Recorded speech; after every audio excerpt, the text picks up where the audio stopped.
7:09 is the time right now. If you've been feeling like buying a home is out of reach lately, you are not alone, because there's new data just released this morning by Bankrate, and it shows that in cities nationwide, it is now cheaper to rent than actually own a home. That's pretty incredible. In most of the cities, that gap is only getting wider too. With high home prices, rising mortgage rates, property costs piling up, more and more young Americans are choosing to continue to rent instead. And joining us now to talk about this is analyst Alex Gailey from Bankrate. And nationally, mortgage payments, they're about 38% higher than rent. But in the D.C. region, it's well above that. It's at 51%. So I think I know some of these answers, but why is the region having such a big gap here?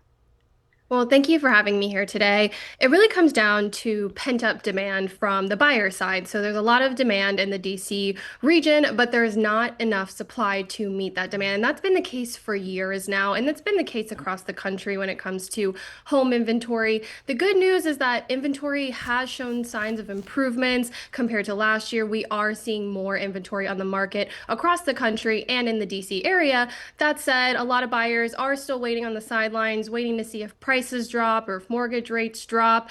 But really, it's a supply and demand issue, as well as the fact that home prices are higher in the DC region compared to those national figures. And mortgage rates do continue to be north of 6.5%. So affordability continues to be a big barrier. All right, and when you think about actually what it takes to actually buy a home, you're talking about down payments, and you talked about that interest rate and insurance and all these different things that go into what leads to what a mortgage costs.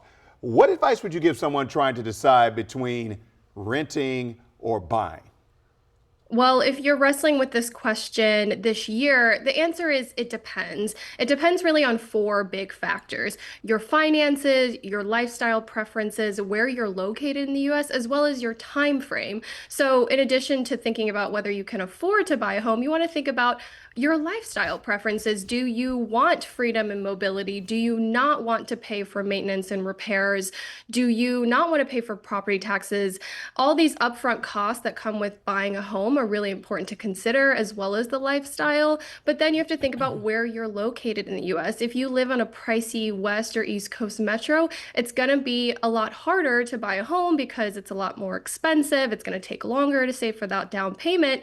And then lastly, it's really important, in addition to lifestyle, finances, where you're located, to think about your time frame. So if you're not planning to stay in that area for more than 2 to 3 years, then that's also important to consider if you're thinking about renting or buying. Okay, but if you do want to, say, stay in an area, put down roots, just sort of try to wait it out, if you really want to go for that home, what advice would you give, I guess, first home buyers, also young buyers, if they still want to own a home in the next few years? What's that advice?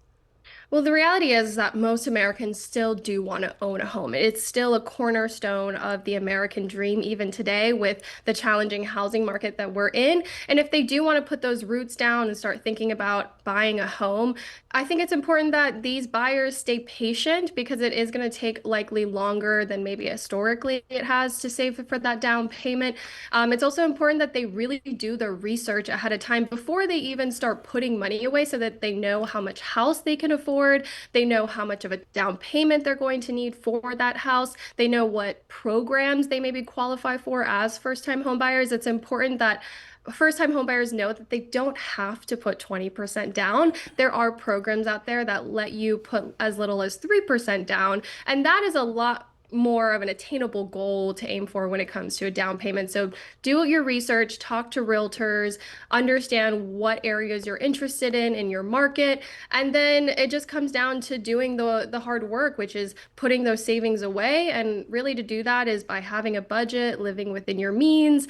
Don't let lifestyle creep get in the way, and just keep trying to increase your income over the years while maintaining, the lifestyle that maybe you had on that first initial salary you got out of college, so that you can keep putting away and saving so that you can eventually become a homeowner. I like that, lifestyle creep. Don't worry about what other people are doing. Just focus on you and your bottom line. Thank you so much. What great advice.